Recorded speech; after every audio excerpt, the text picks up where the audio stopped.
When you look at your mother, you are looking at the purest love you will ever know. Or you could be looking at the fucking devil. You are now listening to The Infamous Ones, a true crime podcast hosted by Kay on Spotify. A podcast aimed to uncover and share the stories behind heinous and insane acts that have been overlooked or overshadowed by mainstream media, getting justice for the voices that can't speak.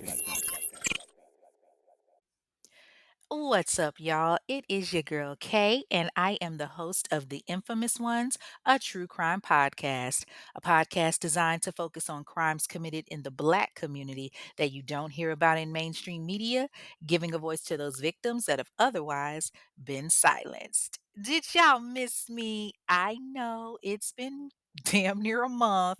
Listen, y'all don't be coming for me too hard, okay? Because this wedding shit is kicking my ass. Like, we got less than 2 weeks left before my wedding, and good Lord, there have been so many obstacles and issues. And I'm just like, I'm fucking ready to elope at this point. But, we don't put so much money into this and all of that. But I'm just like, damn, why we didn't go to Vegas, why we didn't have a cruise wedding, and just let folks that really want to be there. All of these, it's ooh, Jesus, Devonte Christ. It is so much that we have had to encounter for this wedding. And, I'm really excited about it. It's really close. Like I said, we're less than 2 weeks away. And by the way, shout out to those that, have gifted me and the hubby through the honeymoon fund. I put up a link a while back about us trying to do a nice little honeymoon getaway. So, if you want to do so, for those that haven't already, if you want to do so, you can cash app the podcast page at $infamous1pod. That's $INFAMOUSONEPOD. And, just put in the for, you can put honeymoon.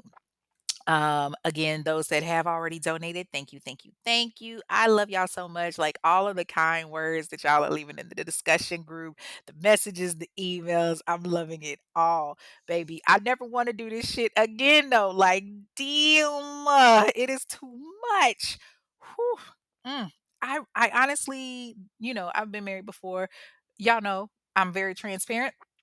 I don't remember it being this stressful. It probably was, but I don't remember it being this stressful back in, 2000 and damn 12 when I got married. Now here it is, 12 years later, and I'm like, "Ooh, shit."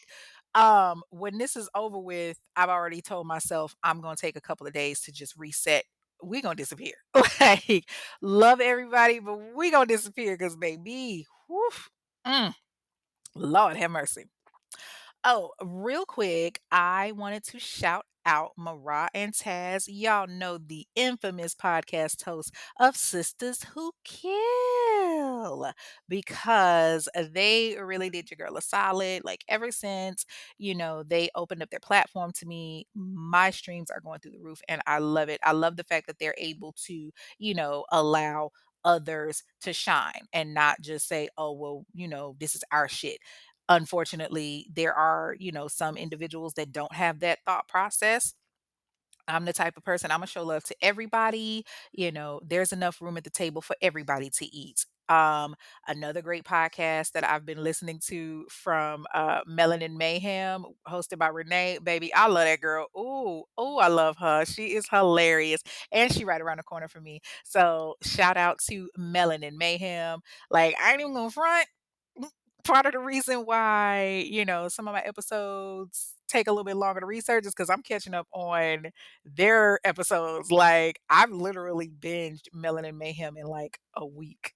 I think she and I started our podcast around the same time. She's still doing it weekly though. Like, like I said, after the wedding, I'll be back to the weekly. It's just, I did not realize how much shit goes into planning for one day. So yeah, after the wedding, it'll be back to normal. But definitely shout out to Mariah and Taz of Sisters Who Kill. Y'all know can't nobody say it, like them. Now, with that being said, what y'all sipping on this week? y'all know I got that good old Stella Rosa. But this time it's not the wine, it's the brandy. It is the honey peach from Stella Rosa. Y'all know, oh, I wish I could be a freaking promoter, freaking endorser or whatever for Stella Rosa as much as I drink their wine. A freaking not an advocate, what's the word I wanna call it? Brand ambassador. Yes, Stella Rosa, if you are listening, holla at your girl because I'm drinking Stella Rosa just about every episode.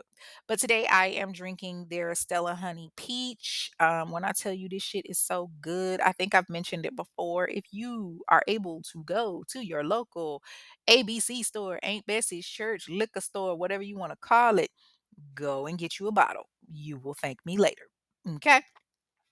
And baby, trust me, I'm gonna need it for this week's episode because child, whew, it's so many people, and by people, I mean other podcasters that have just refused to touch this case because of how just vile and bizarre it is.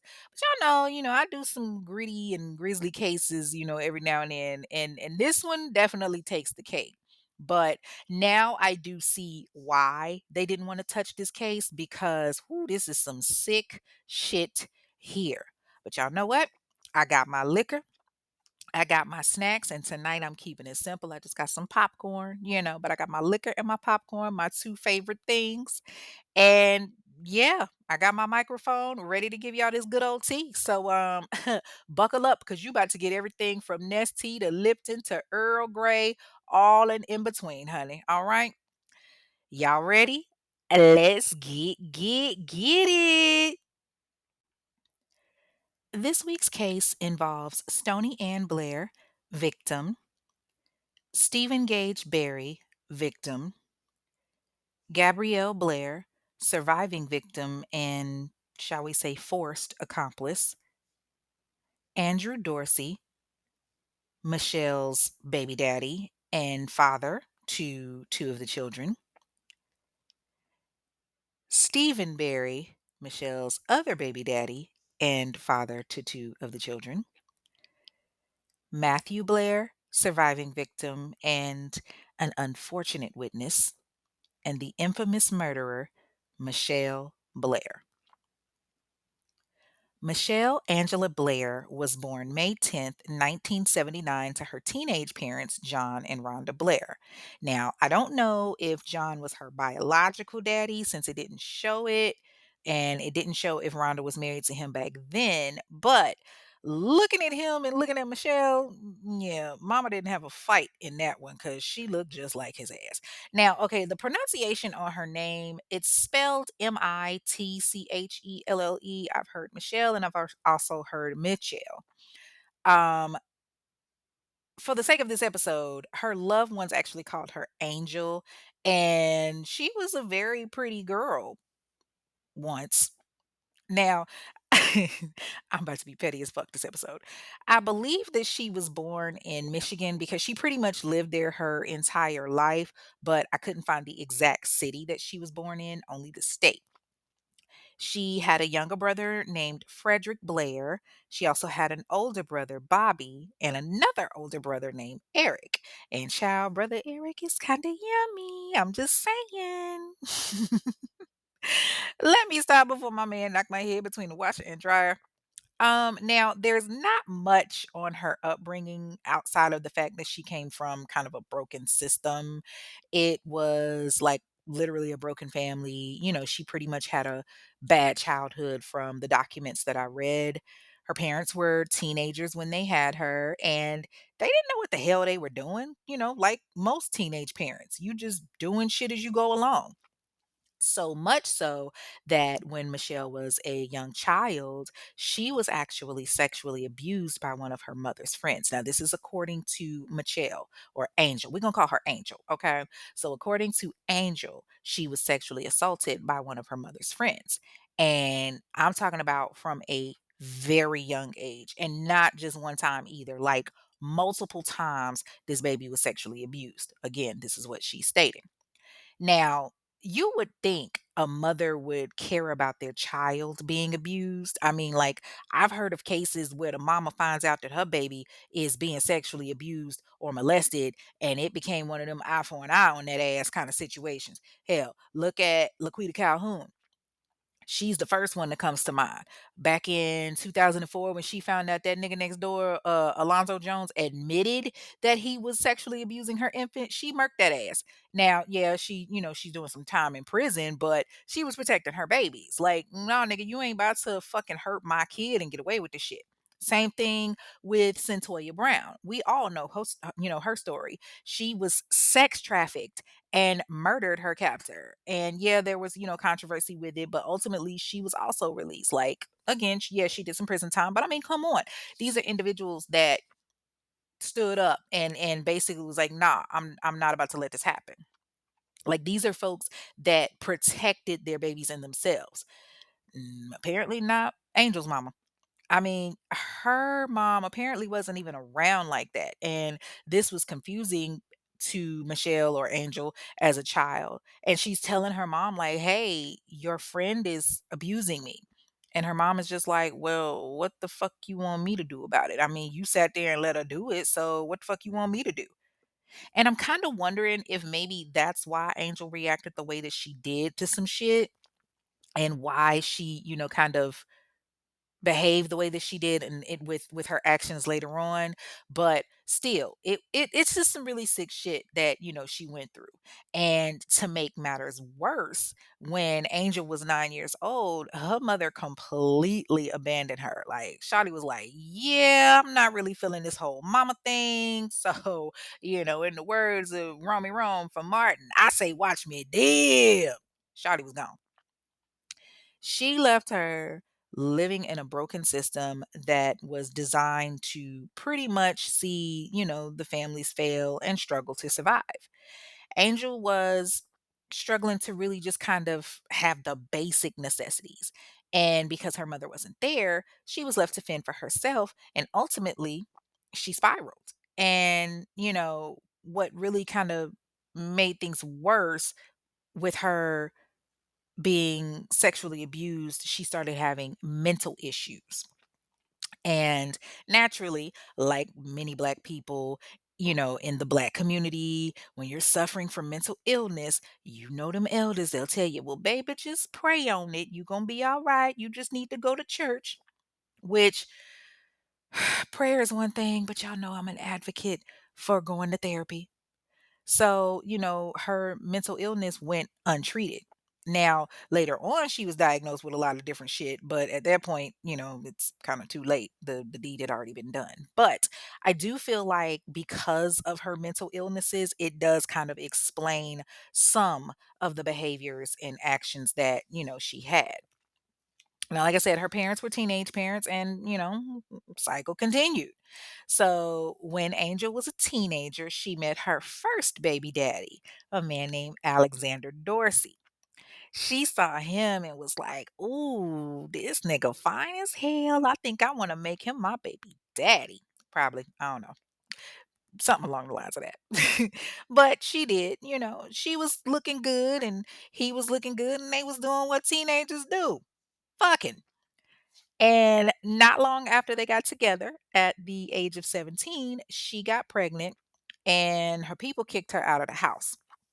But in 1997, she gave birth to a beautiful baby girl, excuse me, her oldest daughter, Gabrielle Dorsey. Things were going pretty good, with her and Alexander. They loved each other and, they had the perfect little family. They were rocking, That was her man, her man, her man. And they were still fucking like jackrabbits because she ended up pregnant again and gave birth to another daughter. On June 8th, 1999, she gave birth to Stony Ann Blair, aka Honey Bear. Now, Alexander was still, in there, but now he's starting to have a little bit of a drinking problem. And he got to get that little pint, get that little fifth, you know what I'm saying? He got to get that drink to get through the day. And well, Angel, she may have been bad as fuck before them 2 babies, but, shawty had that cute face and slim waist, you know what I'm saying? But now she was looking more like Big back, big back, big back, big back, big back. Might just eat a Big Mac. Might just order DoorDash. Big back, big back. Y'all, I swear I'm trying to do better, okay? I really am, but not this episode. But I mean, she did get a little she did get a little fluffy, but it's understandable. She had 2 kids in like a 2-year time span. Plus, honestly, nigga, don't nobody want no alcoholic dick, okay? Like, there's a difference between Hennessy dick. Like, ladies, I don't know if you've experienced that Hennessy dick before when you and your dude, y'all having a good old time. He got the Hennessy in his system and he about to tear that up. Okay? There's a difference between that and just alcoholic dick. Alcoholic dick ain't hitting on shit. But, that's how it was with them. And then on top of that, he started getting his dick wet somewhere else and stopped coming home. And so they would just go through this cycle. They would be together, they would break up, they would fuck, rinse, and repeat. And, he would fuck up and, she would tell him, nigga, fuck you. But here he come back, baby, I love you. And Michelle is like, "Love? What do you know about love? What could you possibly know about love? I'm sick and tired of men using love as if it's some disease you just catch. Love should have brought your ass home last night." Baby, don't act like y'all don't know about that movie Boomerang. Okay. Literally, Michelle and Alexander were living that shit for 10 years. And, Michelle is on some whole Tony Braxton, then love should have brought you to me last night. And Alexander's more like, I should have been with you, but I was sliding in between old girls' thighs. Y'all, why? Why do y'all let me get behind this microphone? Y'all gotta learn to stop me. Okay, for real. I'm gonna get it together for real. Now, maybe she got tired of waiting on him to do right by her. The nigga was out there fucking around, doing what he wanted to do, sticking his dick in other bitches. Or, maybe he got tired of her crazy ass and begging her for forgiveness. Who knows? But after 10 years, Michelle was like, you know what? This nigga ain't shit. I can do better all by my damn self. And I don't know who broke up with who, but when they broke up, he also broke up with his kids. Like, this nigga went to go live with his mama and let her take care of him, his grown ass. And the nigga started getting behind on child support if he was even paying it to begin with. But he wasn't coming to help out. He wasn't coming to see them, nothing. And, Michelle never had a job, like ever. Michelle was the epitome of the welfare queen, like collecting checks, getting food stamps, all kinds of assistance. And, it's not that there's anything wrong with that, but like people, you should want better for yourselves. Don't just live off the government forever, But apparently, Michelle didn't get that memo. Now, during the time that she was with Alexander, Michelle is getting herself into some trouble.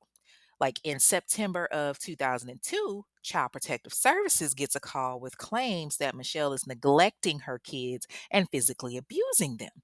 Now, the accusations were regarding burns that some of her relatives saw on the hands of both Stoney and Gabrielle. Now, the first time CPS takes the claim seriously, and they're like, okay, let's kind of see what's going on with this. Let's actually do our jobs. But there's no history of abuse. The kids are small. When they get there, they look and they think that everything is okay. Like maybe somebody just lied on this woman. CPS is like, you know what? We got too much shit going on. We too backed up with our cases. We ain't gonna worry about this. So instead of taking her kids, let's just make her go to counseling. Yeah, that's CPS for you.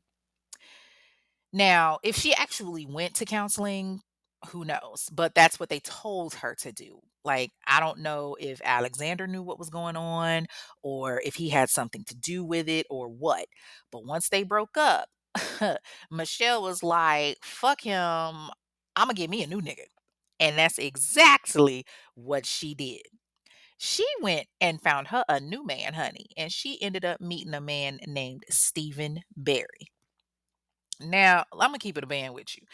Steven ain't no better than Alexander. Like, both of these niggas is some bums, okay? And I'm talking about bums with a capital bum. All right? But she falls for Steven, and not long after they get together, she gets pregnant again. And this time, she's having a baby boy. She gives birth to Stephen Gage Berry, aka Little Man, on June 20th, 2004. Now, on top of this, Michelle was head over heels for Steven. She was on some whole seems like ever since the first day we met, there is no one else I think of more than you. I mean, he put that dick on her good. He put that thing down. This chick went and got his name tattooed on her, like on the front of her right arm. It literally says property of Stephen always. And this is where I start asking myself, Reason. What was the reason? I had a reason. What was the I had a reason? reason. What was the reason? I just explained the reason. What was the reason, bitch? I don't need to explain myself to you. And What he was said, the reason? like, what the fuck? You chicks is gonna get tired of getting these fools' names tattooed on you. I did that bullshit with my ex-husband, honey. He got my name tatted on him after he got caught cheating and then turned around and asked me to tattoo his name on me. Y'all think I did that shit? Hell no. I got his last name tattooed on me. So that way, if he fucked up again, all I had to do was put the kids' names in front of it. And baby, that's exactly how that shit went down. Okay. I feel like the minute that you like get a person's name tattooed on you, no. But Michelle, she loves Steven, so she had his name tattooed on her. She was his property. Always, like the tattoo said, like dead ass. It specifically said property of Steve always. Bitch, not that you are branding yourself. Guess she USDA prime beef. I don't know. Anyway, after she gave birth to Steve, she ended up having her youngest son, Matthew, but not before she got into trouble with CPS again. See, in February of 2005, just shortly after having Lil Man, another claim is filed on Michelle for child abuse and neglect once again.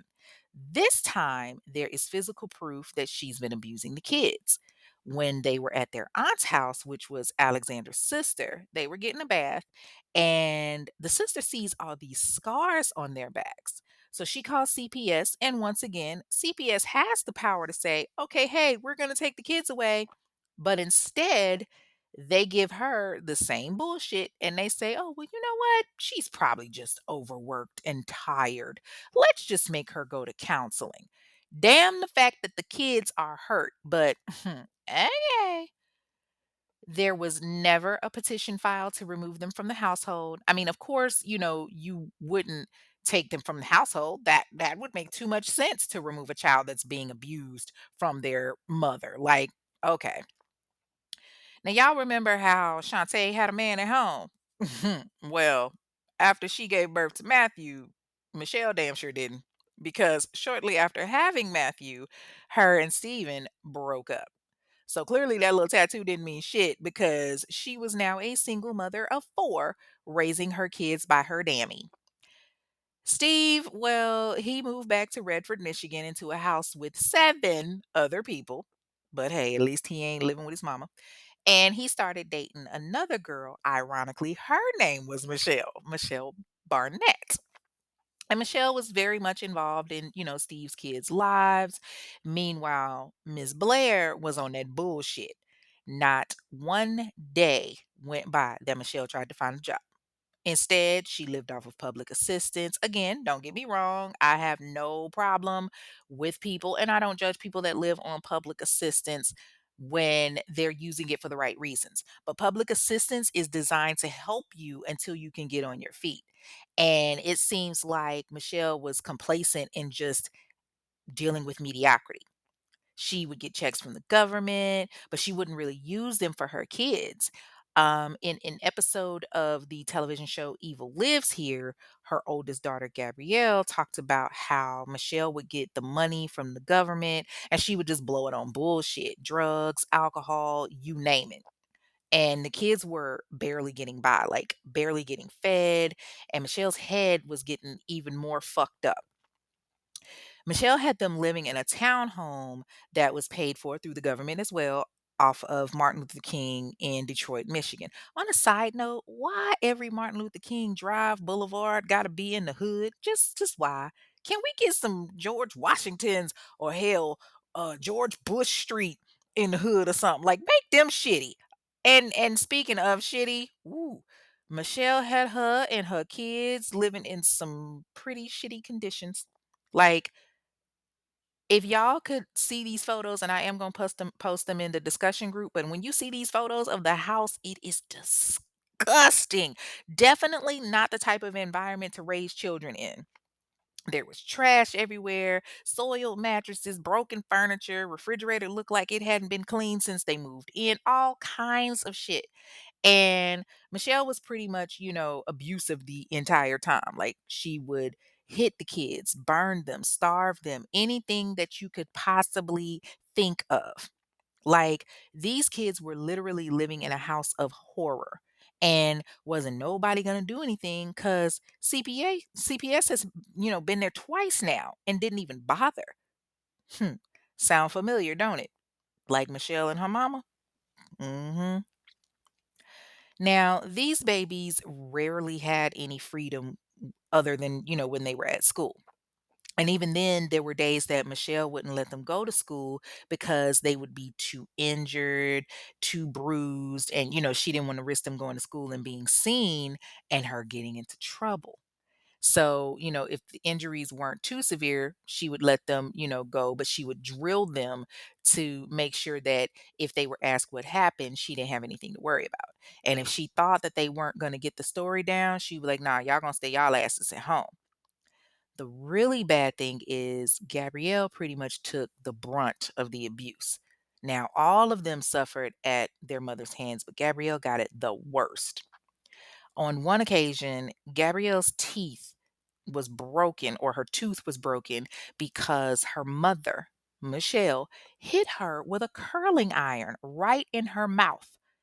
And that day it just so happens that Michelle's aunt had come over to visit. And so her aunt sees her tooth and she's like, "Gabby, baby, what's going on? What happened to your tooth?" And Michelle just makes up some shit like, "Oh, she hurt herself." And her aunt is concerned. She's like, "Babe, you don't want me to take you to the dentist? Like, this is a serious injury. You don't want it fixed?" And Gabrielle, she's been programmed by her mom. She knew that if she told her aunt the truth, that's that ass. Her mama would have beat her senseless. So she just, she looks at her mom and she sees her mom watching her and she tells her, "No, auntie, it's okay. I like it like this." But her auntie ain't stupid. She looking at Michelle like, "Bitch, what the fuck?" But Michelle ain't even so much as flinch. She's, "Girl, you know how these kids are nowadays. She trying to look cool with a chipped tooth. No, bitch. Let my sister tell me some crazy shit like that. I'm gonna be looking at you like you fucking crazy because, girl, no child should be telling you that they want to keep their tooth chipped. Like, no. How about we gonna take your ass to the dentist? I don't care how big of a trend it is or not. You not about to be walking around here looking like Leon Spinks. Hell no. Like, how the fuck you just walk around letting your baby look a mess? And it wasn't just that. Like I said, she would do things like starve them and all of that. When she would get her checks from the government, she would go spend money on gambling and liquor and drugs and shit. Her kids were eating cold beans out of a can, like rice, a piece of bread, if they even had that. God forbid if they asked for seconds. Like that would just be the end of the world.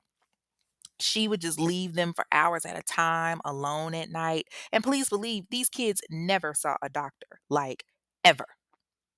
In the interview that Gabrielle did with Evil Lives Here, she talked about how her mom was like a ticking time bomb. She would just walk up and punch her in the face. They could be sitting and watching TV and, enjoying themselves one minute. And then all of a sudden, Gabrielle would laugh at something that she saw on the screen or make a comment. And the next thing you know, boom, Michelle would go off. Like it was like she had multiple personalities or something.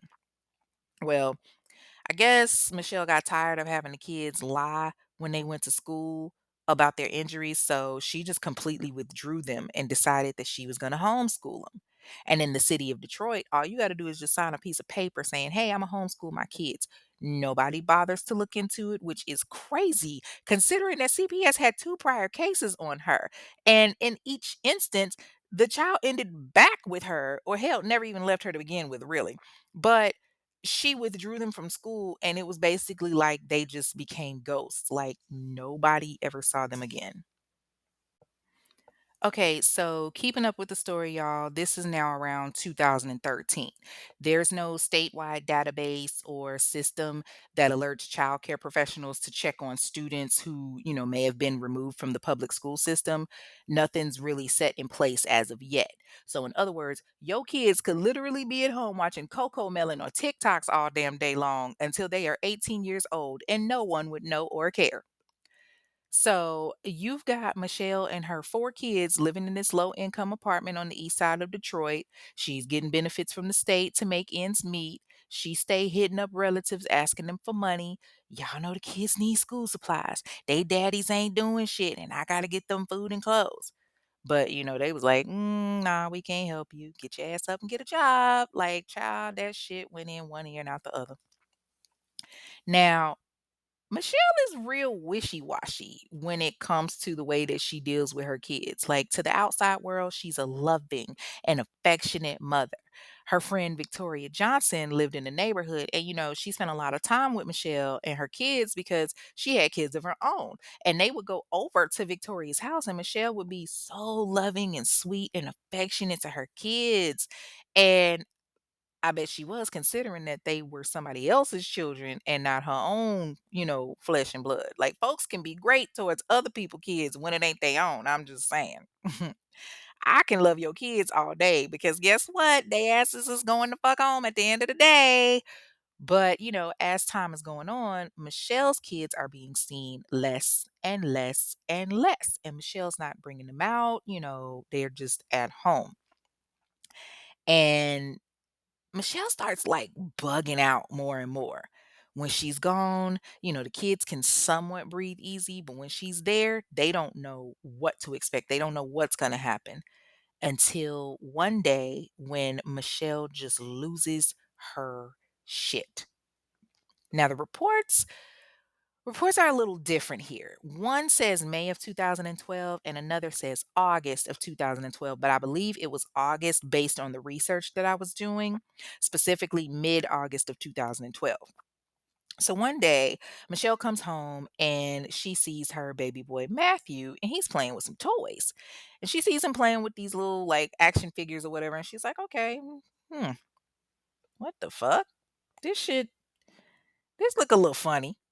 Now to her, it looked like her son Matthew had his toys moving in like a awkward position. And when I say awkward, I mean like a sexual position. And Michelle sees this and she's thinking, where the fuck did he learn this from? So she goes to him and she's like, "Maddie, what are you doing? Who taught you that? Where did you learn this from?"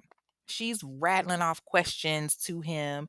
And he's a fucking kid. Like he's like 6 at the time. He don't know what the hell she talking about. And he's just like, I was just playing with my toys, mommy.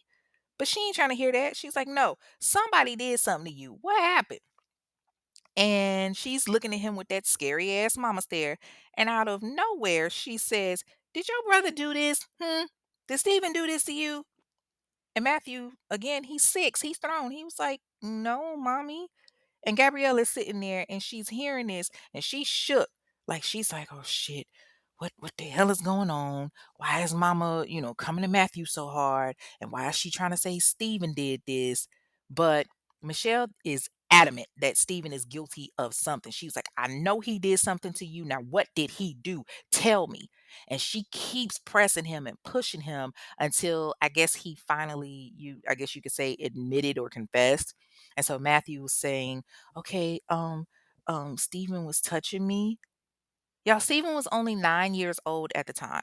So once Michelle basically gets Matthew to admit this weird ass fucking confession, she goes busting into Steven's room and she's screaming at him, what the fuck did you do? How the fuck did you do this to your brother? All kinds of craziness. And Steven is shaking because he thinks that his mother is just, having one of her little episodes. He don't know what's happening. And he's like, Mommy, what are you talking about? I didn't do nothing. And she's all, you lying, that's bullshit. You raped your little brother. You sick. And Gabrielle and Stony and Matthew, they're all sitting there watching, scared to move, like, yo, what the fuck is happening? And so Michelle starts beating Steven. She's punching him and kicking him and all kinds of shit. And she's damn near killing him. She's just screaming, confess, damn it. Tell me you did it. Tell me you did this shit. And these kids are so used to their mothers spiraling out of control, they confess to shit that they didn't do all the time because they're thinking, okay, if I say that I did this shit, she'll stop. But unfortunately, it was the exact opposite. Stephen confesses to sexually abusing his younger brother Matthew, and Michelle lost her motherfucking mind. She is beating him over and over and over, hours on end. Now, trigger warning, if this was already graphic for you, I'm going to tell you these next like 15 to 30 seconds or so is going to be very graphic. So if it's too hard for you to hear, I would suggest that you skip ahead by about 30 seconds or so. But Michelle grabbed Stephen and punched him in the face and in the chest. Now, the reports show that she would make him get in the tub naked and pour scalding hot water over his genitals, causing his skin to peel off. She would stand her son in the bathtub and literally pour boiling hot water on him. God only knows how this boy was screaming out in agony. She starved him and she wouldn't give him anything to eat. The only time she gave him anything to drink was when it was poison. Do y'all know she made him drink Windex? Then she would put a plastic bag over his head and try to smother him. Whenever he would pass out, she would slap him awake. She took a belt and wrapped it around his neck, then wrapped the ends of the belts around her hands and just started pulling it saying, did you like how this feels? Do you like how this feels? Like, bitch, do you really think he gonna sit there and scream, yeah, give me more? Like, what the fuck do you mean? Do you like how this feels? He's 9, you stupid bitch. How the fuck do you think it feels? But she kept torturing him. Matthew would be sitting at the table eating, and because of the shit that his mama was saying, he would be like, yeah, he took my food, knowing damn well that he didn't. And she's already in this mindset, of punishment. So she would take it out on Steven even more. Like she was too far gone. She would give Steven nothing but, if he did eat, it would be like vegetables or oatmeal. And then it was like halfway dried out. She would continuously knock him unconscious by taking those like Force Flex trash bags and covering his head with them. And of course, he would pass out and then she would just slap him back awake. But after a couple of weeks, Steven's body he couldn't take it anymore. On August 30th, 2012, Michelle comes into the room and she finds Steven on the floor in a spot where she was used to, him now being. Only this time he was laying next to a puddle of vomit. So she starts slapping him awake, thinking that it's gonna, work, but he's unresponsive and he's not moving. She actually gets emotional and scared for a minute and she's nervous. Like she's like, fuck, I didn't mean to kill him. So she calls her oldest daughter, Gabrielle, into the room and she tells her, Gabby, come say goodbye to your brother. He's dead. And Gabrielle comes in and she sees her brother and she's thinking, oh my God, she really did it. She killed him. She's trying not to lose it, but her baby brother is lying there on the floor, dead. So she kisses him goodbye and she watches Michelle kiss him on the forehead. At 11 years old, Stephen Gage is dead. And then something really bizarre happens. Michelle wraps her son up in a blanket and then tells her daughter, "Help me take him downstairs to the deep freezer." The deep freezer? What? Bitch, are you crazy? Who the fuck just says, "Hey, I just killed my kid. Let me stick them in the freezer. Oh, and let me get my daughter to help me," even though she's probably already traumatized. But that's what she does. She, along with her daughter, puts Stephen Gage Berry into her deep freezer in the kitchen. Then, on top of that, she decides that she's going to call the police because she's curious about some things. Yes, y'all, you heard me correct. She calls the motherfucking police after she's committed the crime. Not before, after. And she's like, "Hey, so I got this friend, right? And my friend got a couple of kids. And I was just wondering what happens if one of the kids is like sexually abusing the other one? Like, what happens to the other kids?" And the cops are like, "Bitch, what you mean? Like, we gonna fucking take the kids out the house. You lose custody. What the fuck you mean?" And so I guess this wasn't the answer that Michelle was expecting. And she's like, "Ah, damn, Gina." So she hangs up, and I guess she decided that she was going to continue to handle things herself. Now, a few months go by, and it's now May of 2013. I guess things have somewhat returned to normal. The kids still aren't in school, and Steven is dead, literally in their freezer, but nobody is questioning it. Nobody is asking what happened to him. Nothing. Kids in the neighborhood, they're like, "Hey, can Steven come out and play?" Nah, he had his grandma's. Nah, he had his aunties. Nah, he out of town. You know. It's been about 9 months, and Michelle is still up and down, all over the place. She's now taking care of 3 kids on her own and trying to make it off of these government checks and everything. But then she decides, "You know what? I think that Stony is involved in this shit too." Now, at the time, Stony was probably about maybe 13 years old, and she's thinking, "I think she got something to do with my son being molested as well." Like, girl, what the fuck? So Michelle goes to Maddie once again, and she's like, "Matthew, baby, did Stony do something to you too?" And Matthew once again says, "No, mommy." But Michelle is not buying it. She's trying to be this loving mother to Matthew. She's like, "Baby, it's okay. You can tell me." Clearly, Matthew is like her favorite, but Matthew was adamant. Like, he's like, "No, mommy, nobody did anything to me." But she's not trying to hear it. And so she tells him, "Look, little boy, you either confess to who did this or I'm going to beat the shit out of you." Naturally, hearing that, Matthew confesses again. And he said, "Yes, mommy, Stony was abusing me too." And so Michelle is once again saying, "Oh, hell no. You've been hurting my baby too." So she starts beating Stony. And with Stony, she is straight up torturing her. She would punch her in the face. She was getting 2x4 planks of wood and hitting. Like, Paul, first of all, where the fuck are you getting wood from like that? But she's like beating her with this wood and taking garbage bags and throwing them over her head until she loses consciousness, just like she did with Steven. She was on a war path. She was telling her, "Bitch, you ruined my son. I'ma fucking kill you." She would put Stony in the bathtub, and then Matthew would have to point as to where Stony hurt him.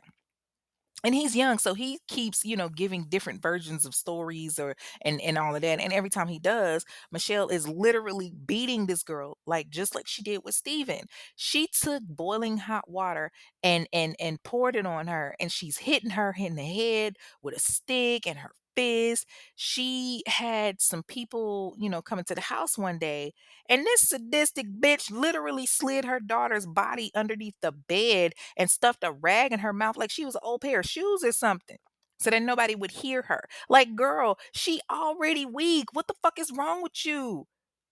And she just kept it up. But I guess she got tired of abusing her because she just decided to put her out of her misery. At 14 years old, Stony Blair is asphyxiated and dies. Michelle didn't even blink. Instead, she gets a plastic bag and she covers it over her head. This time, she don't tell Gabrielle, "Hey, come say goodbye to your sister." She just covered it over her head, and then she gets like a t-shirt and ties it around the neck, around Stony's neck, and suffocates her to death. She wraps her up and she puts her in the freezer on top of Steven. That is some sick, nasty shit. Now, with Stony, Michelle didn't have much of a sympathetic bone in her body. Like, Stony was just in the way. And honestly, I think she was glad that she killed her. Like, once again, she's got her daughter involved. She done called Gabrielle to come into the bedroom and help her dispose of the body. And she tells her how, this we just gonna put her on top of her brother. And they have to go to the deep freezer, and Michelle opens it and places Stoney's body inside. Like, not one tear was shed, not a rest in peace, not a mommy loves you, nothing. She just closed it back up and just goes on about her day. Funny thing is, she had all of these cute pictures of artwork from the kids and everything on the wall in front of that deep freezer. So for Gabrielle, it was just a constant reminder of how demented her mother really was. Like, she talked about in her interview, she was scared to walk past the deep freezer. Imagine having to come downstairs every day and you got to walk past your siblings' corpses. That's insane, right? But that's what it was like. And the older that she's getting, the more that she's growing to fear her mother. And Michelle wasn't making it no easier. She's constantly threatening Gabrielle, telling her, "Don't let what happened to your sister and brother happen to you." It's just her and Matthew in the house for 2 more years. And she's trying to keep him protected. And, as time keeps going, Gabrielle is scared that she very well could be next. I mean, shit. Hell, her mother is unhinged, y'all. She out here killing her kids and stuffing them in the freezer like they are food that she gonna cook later. Now, remember I told y'all that Michelle didn't work, right? She relied on checks to pay her bills and to take care of her and her kids. And we all know she wasn't getting no child support. Like, that ass was them niggas was thousands of dollars behind. She had completely cut herself off from her family, and the only time that she really hit them up was for money. Her aunt Angela Gordon had talked to her around the time that Stoney had died, and she, was just asking her for money to pay her gas bill. And so, her aunt Angela had helped her out, and then she never heard from Michelle again. Like, see, y'all gotta be careful burning these bridges.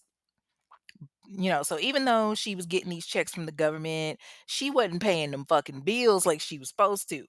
And because of this, she got behind on her rent. And this is where I start to think, No, you done fucked up, right? No, no, no, no, no, no, no, no, no, no. You know you done fucked up, right?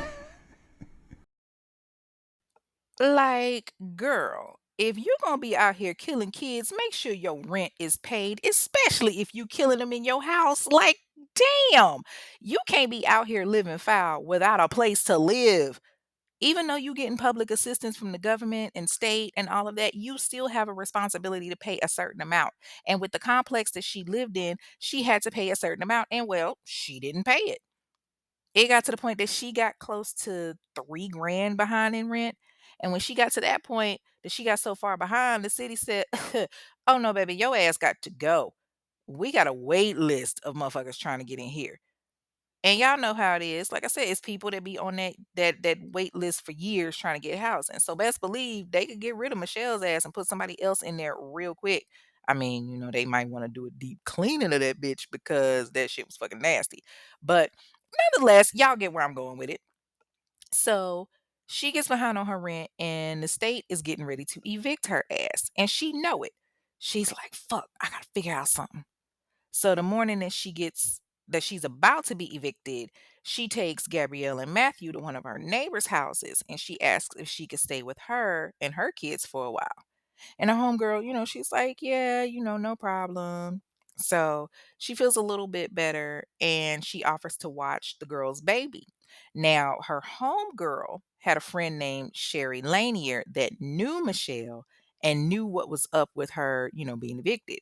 So the girl whose house that they were now staying in was Sherry Lanier's daughter's friend. I know that sounds confusing, but best way to explain it is Michelle is staying with Sherry's daughter's friend. So Sherry got a daughter who has a friend, and Michelle is staying with that friend. Okay. Hopefully that makes more sense.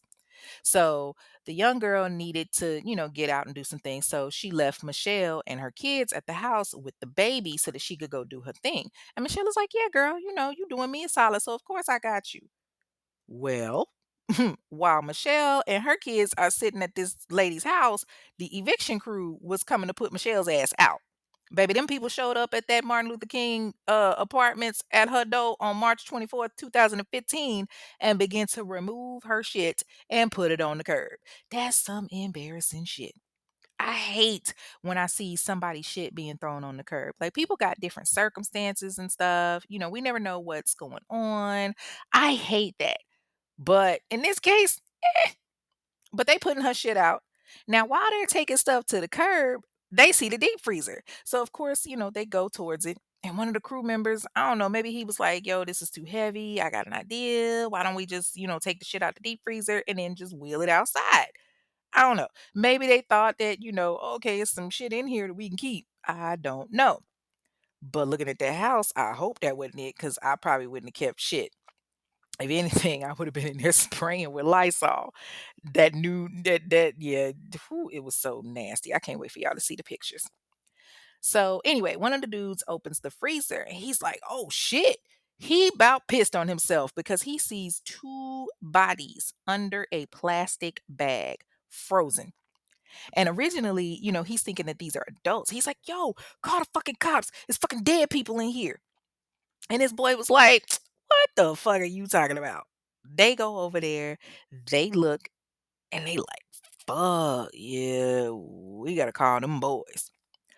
All of this is going on while Michelle is babysitting. So the cops arrive to the apartment to see what all the commotion is. Neighbors start seeing everything going on, and y'all know niggas is nosy. They start wandering around, and one of the cops is like, whose house is this again? So, they look at the paperwork and they see Michelle Blair's name at the top of the lease. And one of the neighbors is like, yeah, she down the street babysitting. Well, baby, when Cherie Lanier heard this, remember this is the girl that Michelle is staying with. Her friend is Cherie's daughter. So when Cherie hear this, she's like, "Oh hell no!"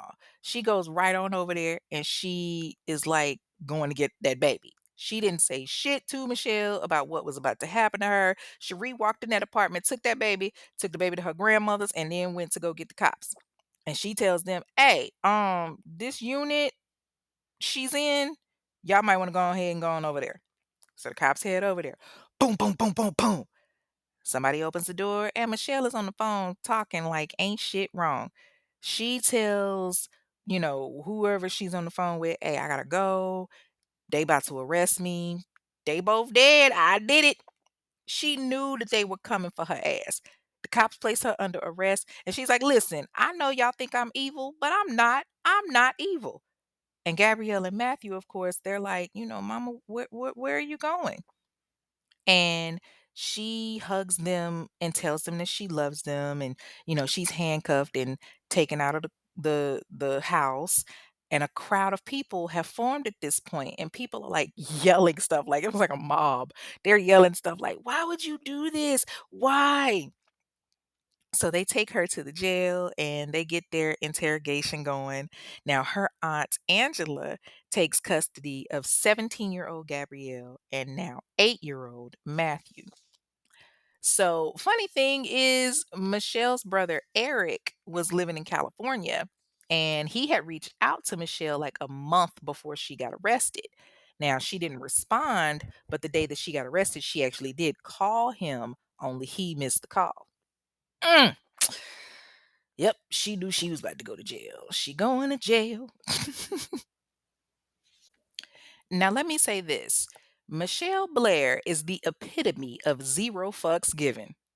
During the interrogation, she's answering these detectives' questions. She is not the least bit remorseful about anything that she's done. Like, she's almost bragging about it. She was like, yeah, I killed my son and I killed my daughter. Both of them were raping my son. They had to fucking die. Like, y'all, I spent hours watching footage of her interrogations.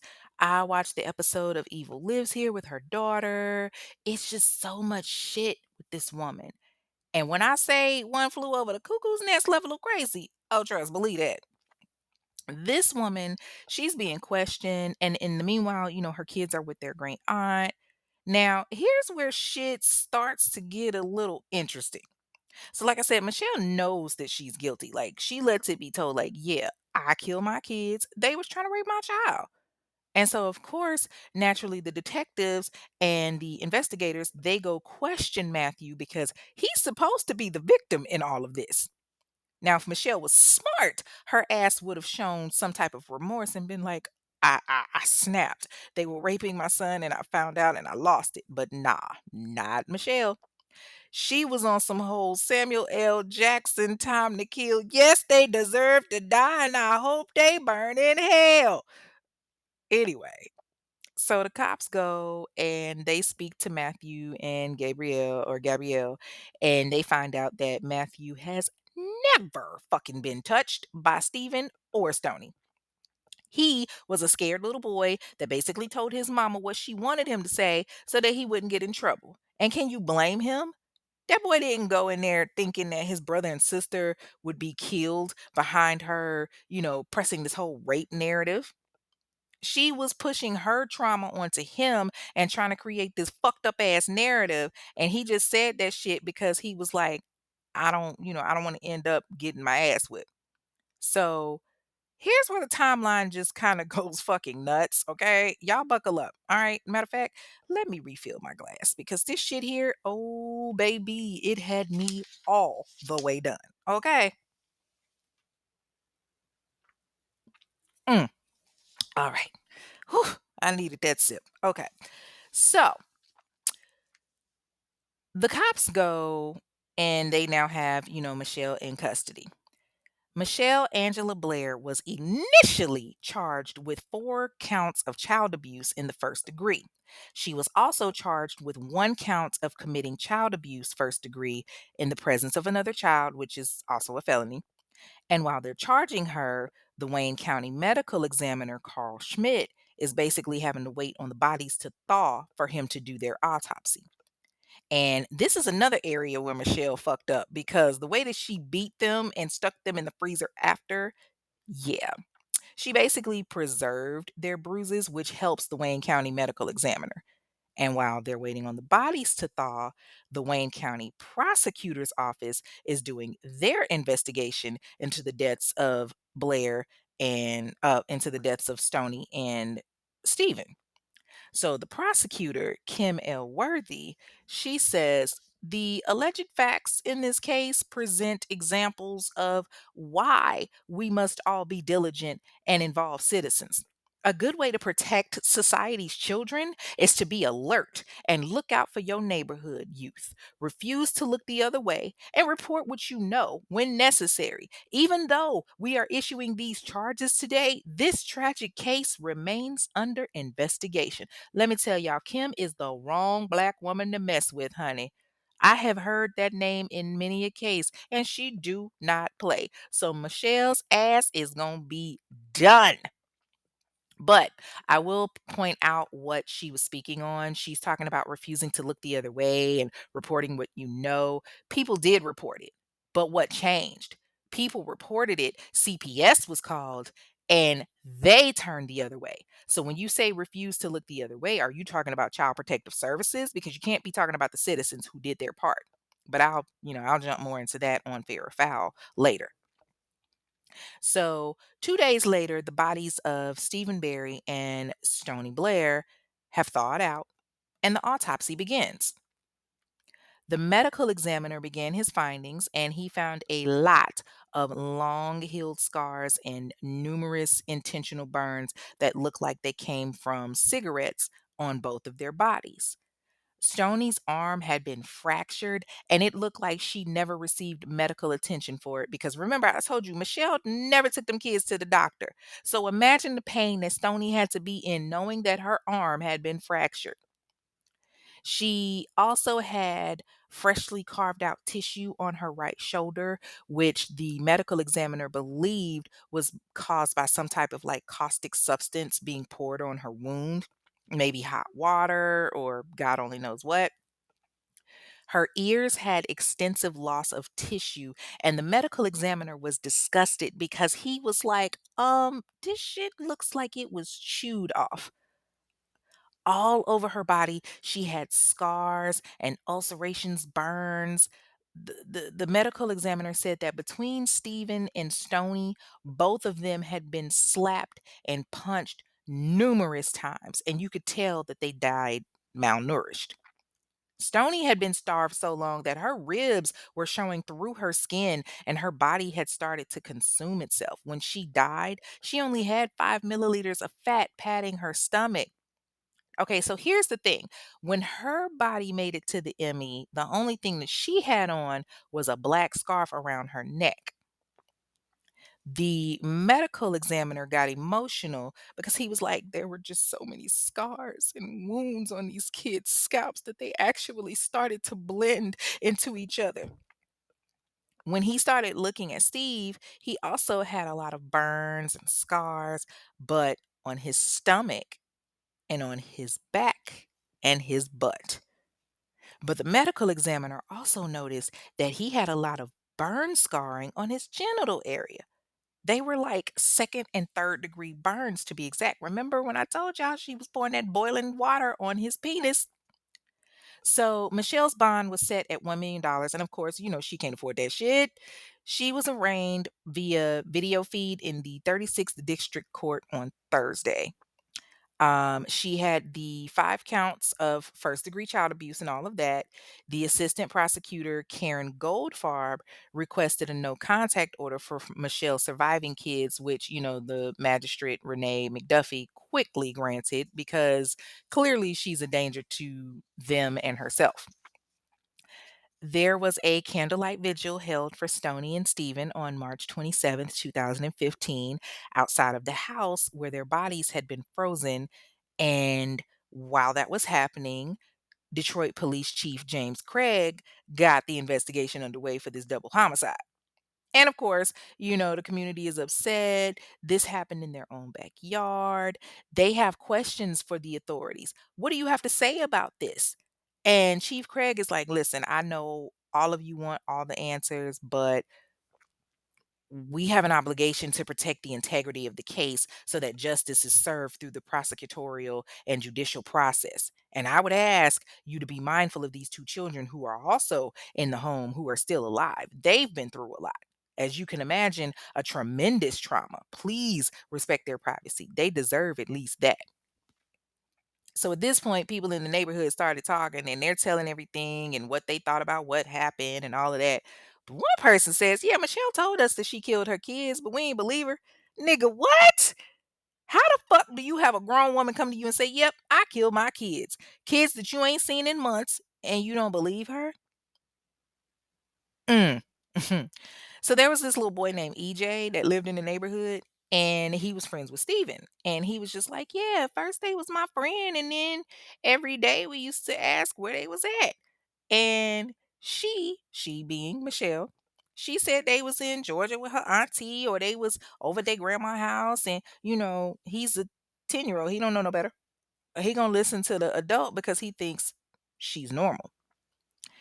He actually said that she was a really nice lady that gave him hugs every day. And, she was so overprotective of the kids. Like, I don't know how she could do this. And then her next door neighbor, Jessie Porter, was like, listen, she was just like every other single mother over here, just trying to make it, just trying to get by.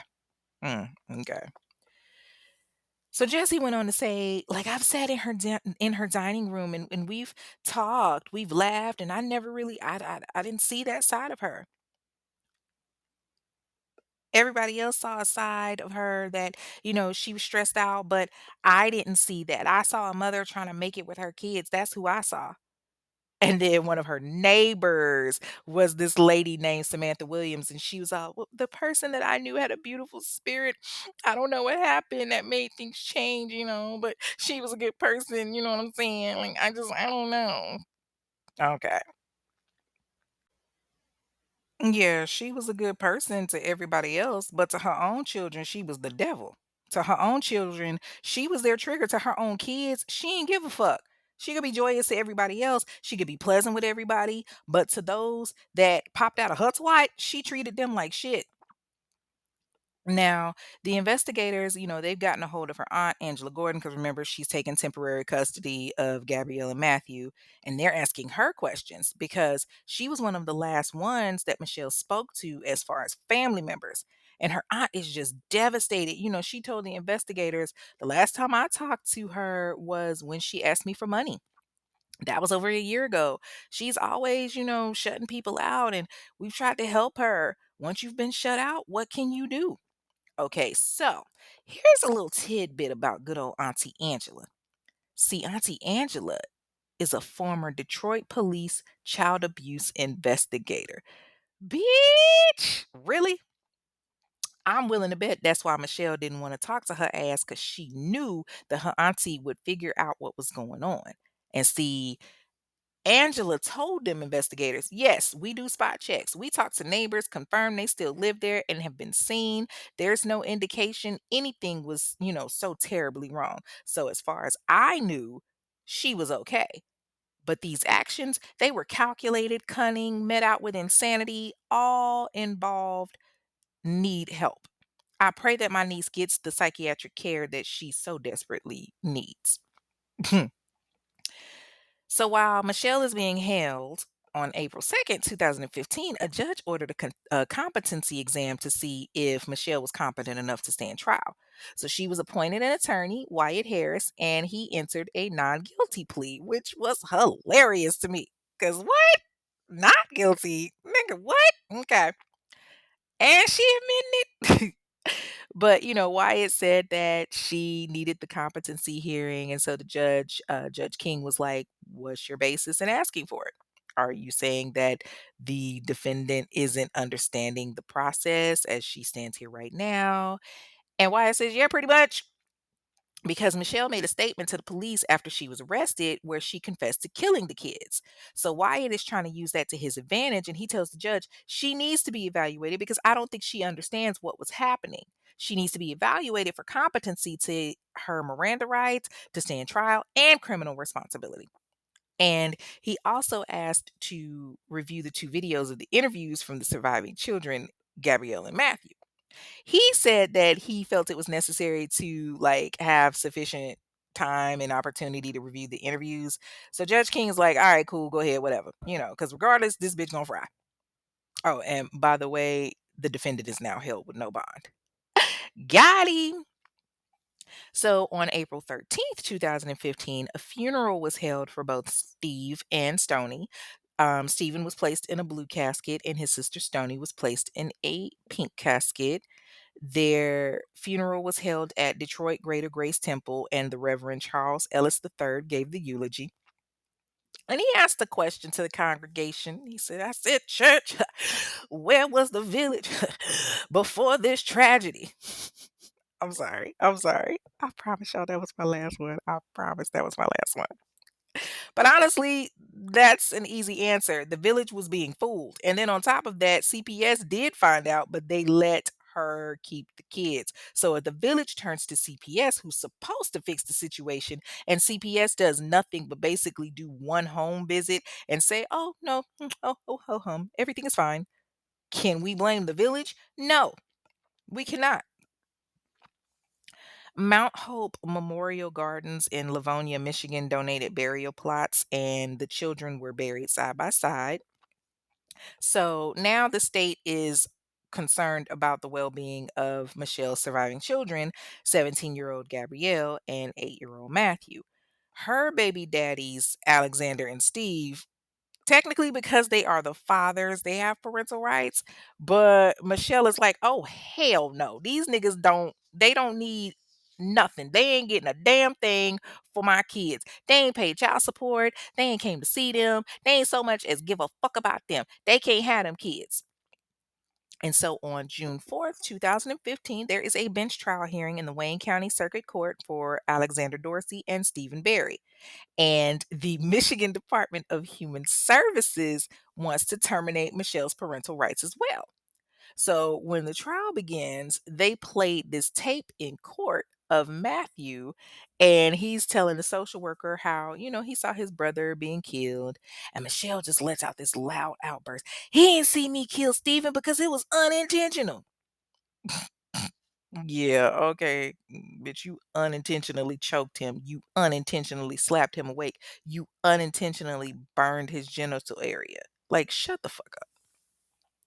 Now, further along in the interview, Matthew talks about how his mom was mad that Stoney raped him and how Stephen, inappropriately touched him. So once again, she jumps up and this time she's screaming at Alexander, who is sitting next to her, by the way. And she's like, "Do you see what your daughter did to my son?" Baby, ain't no way in the fuck I could be that close to the person responsible for killing my kid. Man, because, whew, mm, oh, baby, trust and believe. I'm on that ass. Okay, so remember, Alexander Dorsey is Michelle's first baby daddy, Gabby and Stoney's daddy. He's been unemployed for years. And in fact, his mom had to buy the suit that he wore in the courtroom. But he sits there and he tells the judge how he lives with his mother and how he hasn't worked in years. Stephen Barry, who is Matthew and Stephen's dad, is pretty much not even there in the courtroom until the very end. Like, my nigga, you fighting for custody, but you don't even show up to court on time. Make that make sense. But when he gets there, he's telling the same story. He talks about how, he's been unemployed for years and how he lives in a three-bedroom house with seven other roommates. But, he's honest with the judge. He tells him, "Where I live isn't really the best environment for Matthew. I can't really afford to take care of him, but I still want my rights." And of course, that pisses Michelle off because she jumps up again on some nigga. What? What rights? You ain't did a damn thing for these kids. Nigga, fuck you and your rights. You ain't done shit for your sons. You ain't done shit for them. Nigga, you a fucking bum. Well, you fucked this bum ass. So, yeah. And then she, gives Alexander another piece of her mind. And she's like, "You're a fucking alcoholic. How many birthdays did you miss?" Y'all, I'm talking masculine because if you've seen the picture, she masculine than a motherfucker. Okay. But Alexander, he's just sitting there quiet with his hands clasped as she's yelling at him. And the judge is, getting on her. Like, Miss Blair, if you don't calm down, we're going to have you removed from the courtroom. But Michelle ain't giving a damn. She not fuck that. You did this shit. This is your fault too. You will never have them kids. You know why? I killed her. Y'all, they ended up taking Michelle out the courtroom to chill her the fuck out. And she came back and she was calmed down for a little bit. She was quiet for about maybe 15 minutes because she had another outburst and they had to remove her ass again. This time, when she gets taken out, she gives Alexander and Stephen both like a fuck you as she holds up her middle fingers with her shackled hands and is taken back to her cell. So now the Wayne County Circuit Judge Edward Joseph allows the two men to have supervised visits with the kids, even though their attorneys were asking for unsupervised. The judge was like, "Nah, they ain't seen these kids in years. And after all the trauma they just went through, it needs to be supervised." But each of them were allowed, time with their kids. Steve was kind of awkward with his son. Like he was really, really awkward. Like, he tried to play, like, this ball with Matthew, but he didn't really interact with him much. Now, Alexander was very much involved with Gabrielle, and he, was holding her hand and talking to her, very comforting. I don't know if it's because she was older that he felt a better connection with her, but Steve, not so much. So after the visit, the judge decides, all right, they can, continue with supervised visits and, maybe down the road, a couple of unsupervised. So the kids also had an attorney who was named John Gianotti, and he requested that the two fathers, get educational tutoring services for the kids. And of course, they had their side to the story during the trial. Alexander told the judge, she wouldn't let me see the kids. I've always wanted to have a relationship with my daughters, but she just wouldn't let me. Steve, on the other hand, didn't really have much to say, like, which was shocking to me because I'm like, nigga, what the fuck is wrong with you? You had two kids with her. You ain't got shit to say? Alexander did, however, admit that he had an issue with alcohol, like as far as drinking all the time. And he talks about how he had put it in the past and how, with everything that had been occurring in the last couple of weeks, he's turned back to alcohol. And so I guess Michelle was right about the, whole alcoholism thing. Now, we're going to come back to the custody hearing in a minute, but about 10 days later, on June 19th, 2015, Judge Kenneth King decided there's enough evidence to send Michelle Blair to trial and up her charges to felony murder, first degree murder, premeditated murder, torture, and child abuse. And this is where Michelle just decided, you know what? Fuck it. If I'm going to go down, I'm going to go down with a bang. So she tells the judge, look, Your Honor, I'm not a coward. I did what I did for my baby. I'm already saying I did it. I'm freely giving myself and accepting life in prison. This girl was ready to plead murder and told the judge, I'll take the death penalty if it's an option. And Judge King is kind of like, oh shit, I've never really had this happen before. So he's like, Michelle, you know what? Why don't you just take like a week or so and think about it, given the seriousness of these charges? But Michelle is standing 10 toes down. She tells him, listen, I'm not going to change my mind. I don't need the week to think about it. I did it. Now, her attorney, Wyatt, is just standing there like, well, shit, what the fuck you want me to say? He actually says she's clear in terms of what she wants to do. Yes, it's unusual. However, it's her decision. But the judge ignores her and says, we'll come back to court June 26th. But on June 26th, her guilty plea still wasn't accepted because her independent psychiatric review came back and Judge Hathaway wanted to take a look at it. The judge tells her, this is going to take some time, more than I have to devote to it this morning. I do have a jury base, you know. Right now, I got this jury box that's filled with reporters, and I got a jury coming in momentarily that needs these seats. So I'm going to need more time. And Michelle's attorney, Wyatt, he agrees with her. But Michelle is not happy. She's saying, excuse me, I got a very big problem with this. This ain't right. And the judge is like, hold up now, Miss Blair, we gonna do it Monday morning when I have the entire day to devote to this particular case. Like, bitch, why are you trying to rush the judge to find you guilty? But that's exactly what Michelle is doing. She said, I know my rights. I'm pleading to life in prison. Do you get what I'm saying? And the judge is looking at her like, bitch, are you fucking serious? So she has to, remind her, like, she has to remind her real quick of just who the fuck she is. So the judge tells her, like, Miss Blair, Mr. Harris can advocate for you, but I am the only one that can legitimately protect your interest. It stops here, and that's what I want. I want to make sure that your rights are protected. And so the bailiff gets ready to like take her away, and Michelle is mumbling under her breath, this is ridiculous. Bitch can't even plead guilty. So on June 26th, now this was June 26th when all of this happened. On June 29th, literally 3 days later, the guilty plea entered by Michelle Blair before Judge Dana Hathaway in the county circuit courthouse is accepted. So when she enters her plea, she gets a chance to explain why she did what she did. And so the judge asked Michelle, why didn't you go to the police about Matthew? If you feel like he was raped or if you felt like he was touched inappropriately, why not go to the authorities? And Michelle stands before the judge and she says, after I found out about Steve, even before I started hitting him, I did actually call the police for advice. And I told them, like, a hypothetical situation.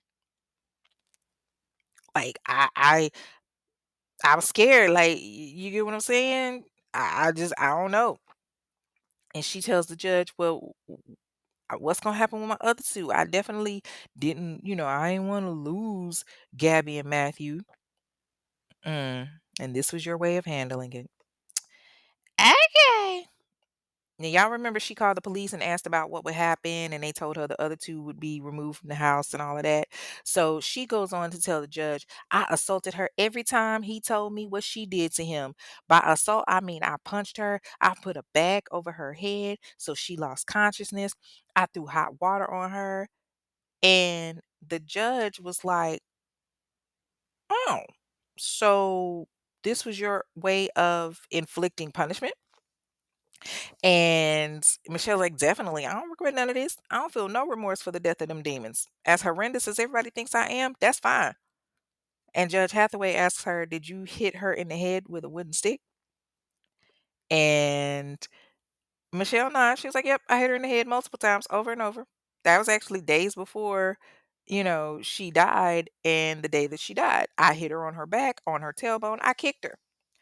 And Judge Hathaway asks another question. She's like, you said you killed her by putting a grocery bag over her head? And Michelle confirms that once again. The judge then asks her about Stephen.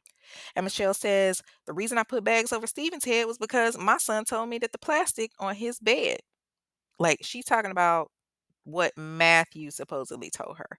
He said, sometimes, Mom, I can't breathe. Steve was lying on me and he had my face down on the plastic and the plastic of the bed and I couldn't breathe. And that's when I got a garbage bag and started putting it over Steve's head. And I started asking him, bitch, you see what this feels like? You can't breathe. So I put a bag over his head. He lost consciousness. I did that a couple of times. So I grabbed Steve, I grabbed a belt, and I put a belt around his neck and I lifted him up like, do you like how he feels being choked with a belt? Yeah. The judge takes all of that, what she said, and basically has to consider what, her sentencing will be.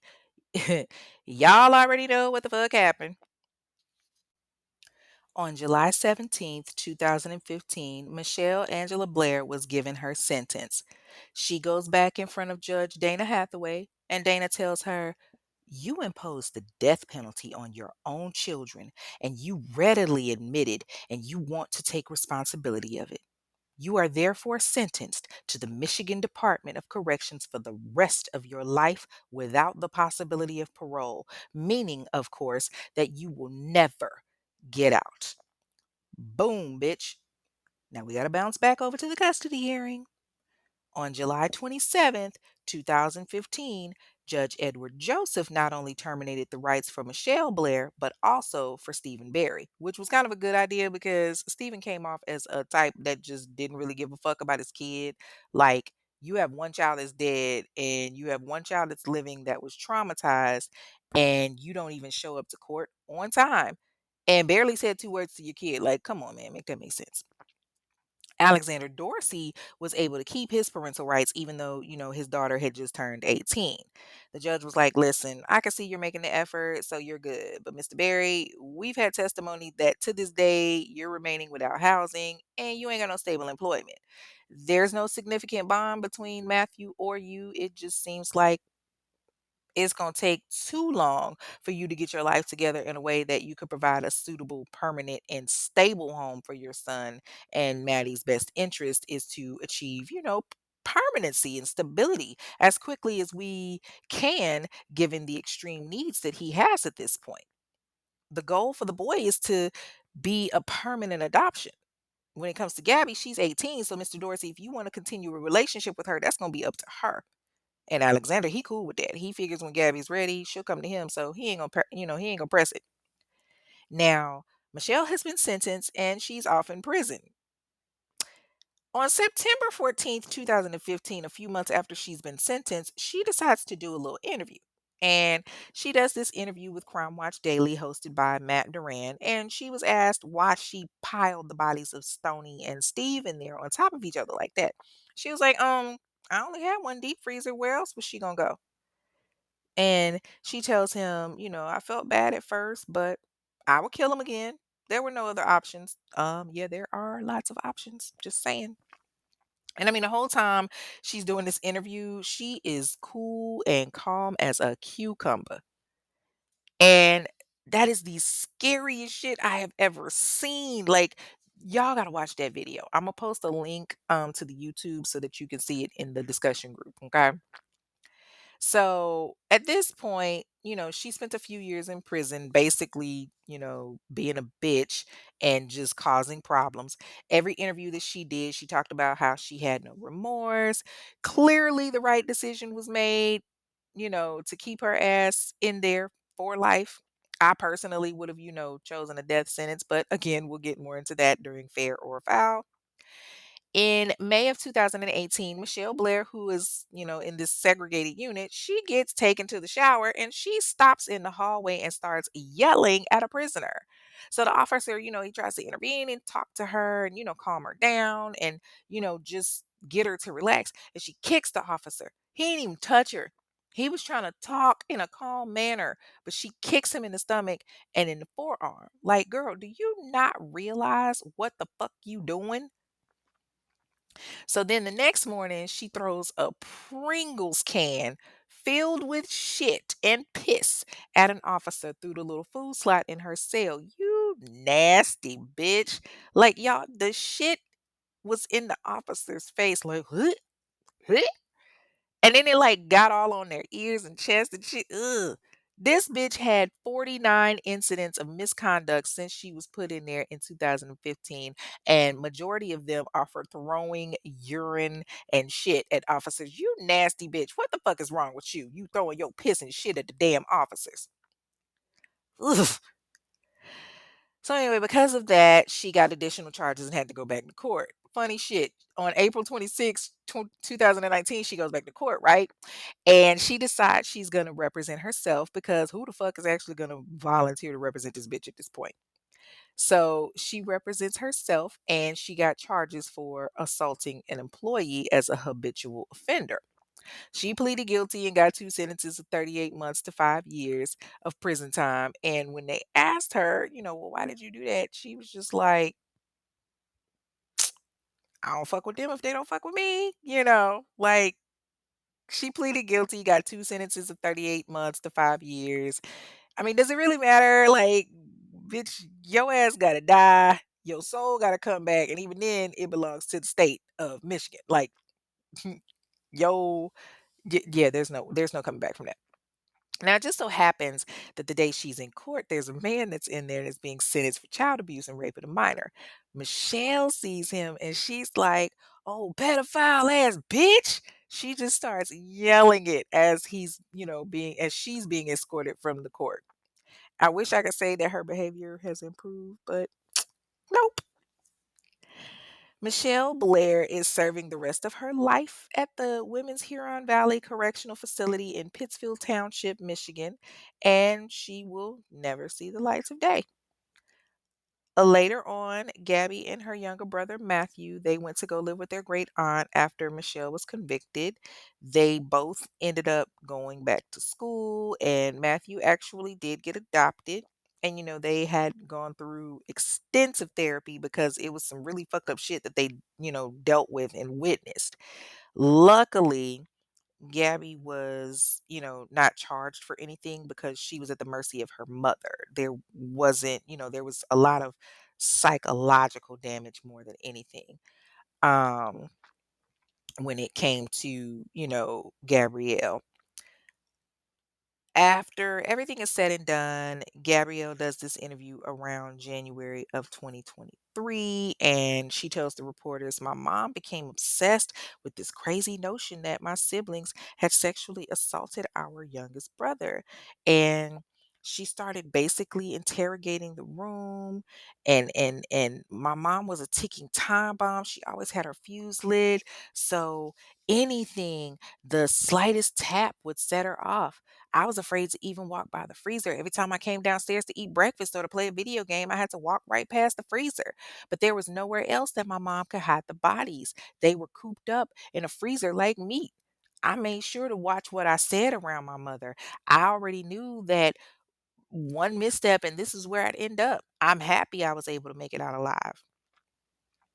The rest of Michelle's family has gone on to live their lives as if she never existed. Like, I looked at all of their social medias and I swear, you would think that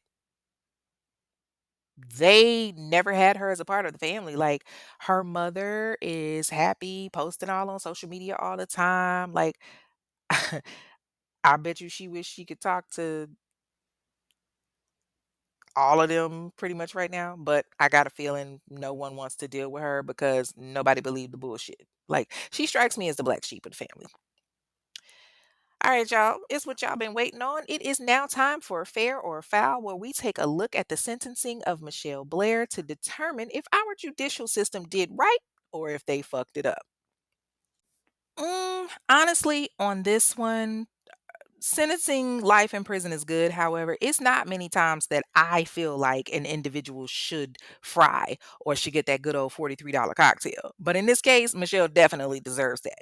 This is one of those few cases that I believe in an eye for an eye. Like, this crazy bitch killed two kids, two of her own children at that.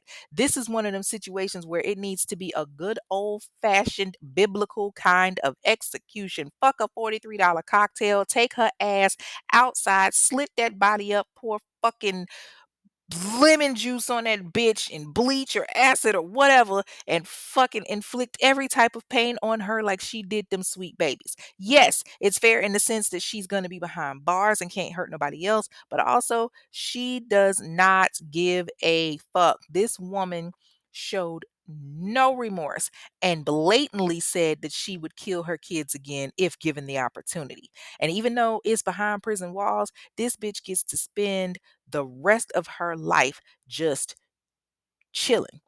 And the fact that she's still so judgmental, that's what really fucking blows me. Like, ma'am, you are also a child abuser yourself. So for you to sit here and spin this story, even though your child has stated that it never happened and that that he only said that out of fear, but you're still running this logic of my child was raped by his own sister. My child was touched inappropriately by his brother. Like, come on. Was it fair sentencing? Yes. But damn, I wish this was one of them times where the state would just take her up and take her on up out of there, spending,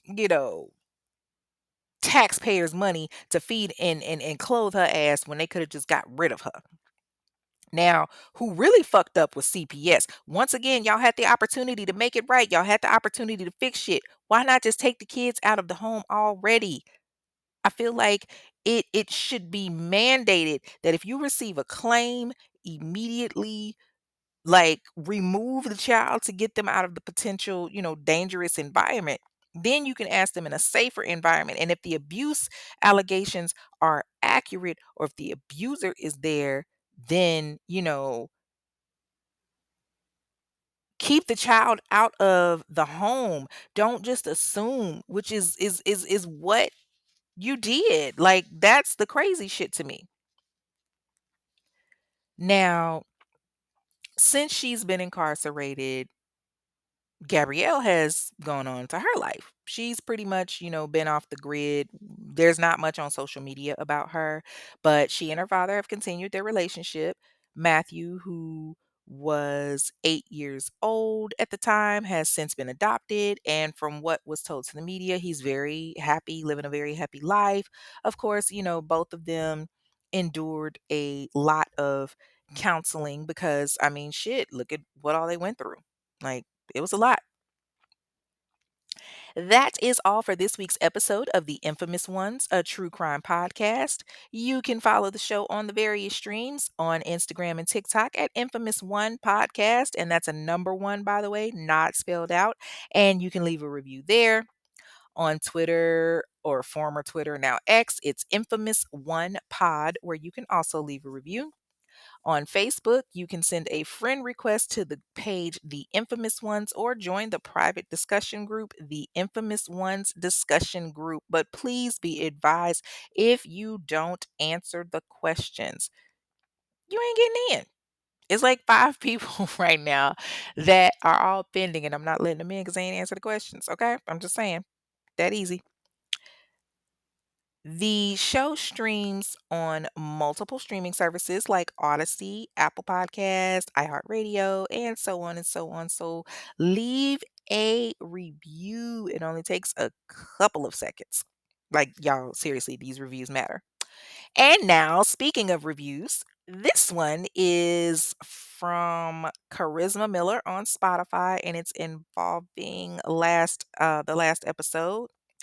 It says, "Listen, Kay, I be in my car yelling at my radio, agreeing with you, cussing as much as you, and going through all the emotions with you.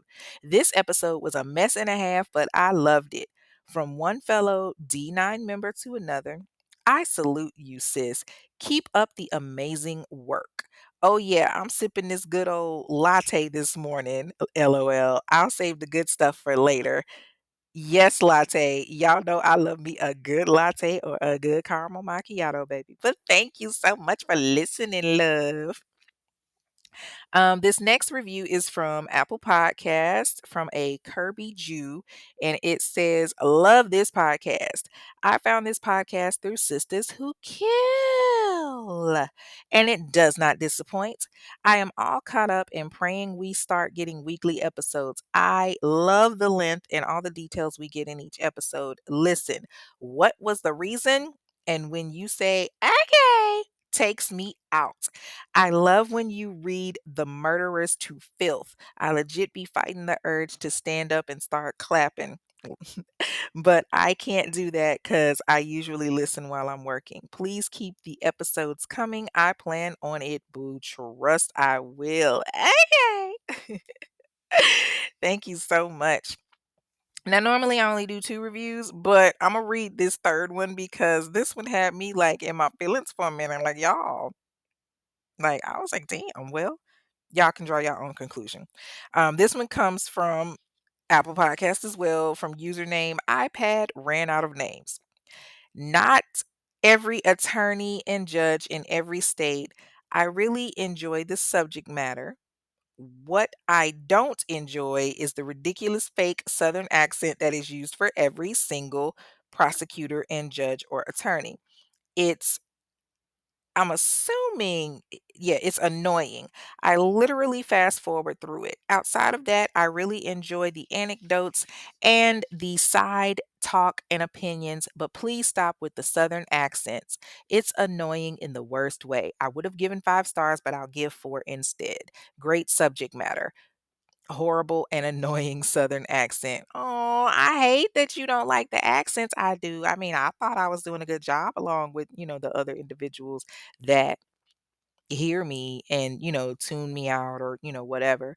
And, of course, thank you for, listening. But, I gotta give the people what they want. Y'all want me to continue?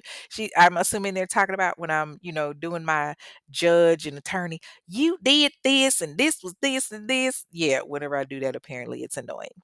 But, y'all let me know. Is it annoying? Let me know.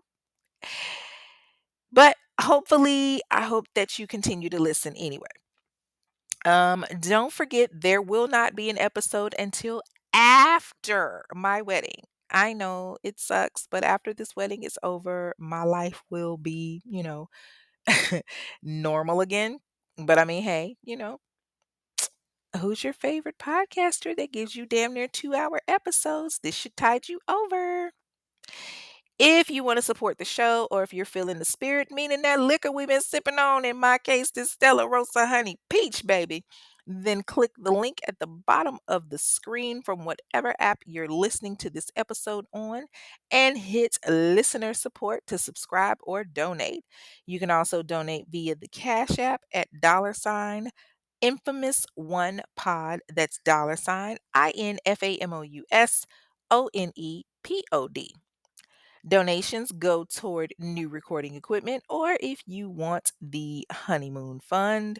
And as always, shout out to the popcorn gang that donates $5 every week for that good old popcorn. If you have a case you want to hear more on that you feel has been ignored in the Black community, if you want to inquire about ad space, or if you want to leave a review, send an email to infamous1pod@gmail.com. That's infamous1pod@gmail.com. Once again, people, please share, share, share. This podcast is growing by the day, and it means the world is loving it. So please keep sharing. Until then, y'all know what it is. I'm your girl Kay. Thank you for tuning in, and I'll see y'all next time with a new episode, my infamous infiltrators. Peace. Thank you for listening to this episode of The Infamous Ones, a true crime podcast hosted by Kay. Be sure to like and comment on your favorite podcast platform and subscribe so that you never miss an episode.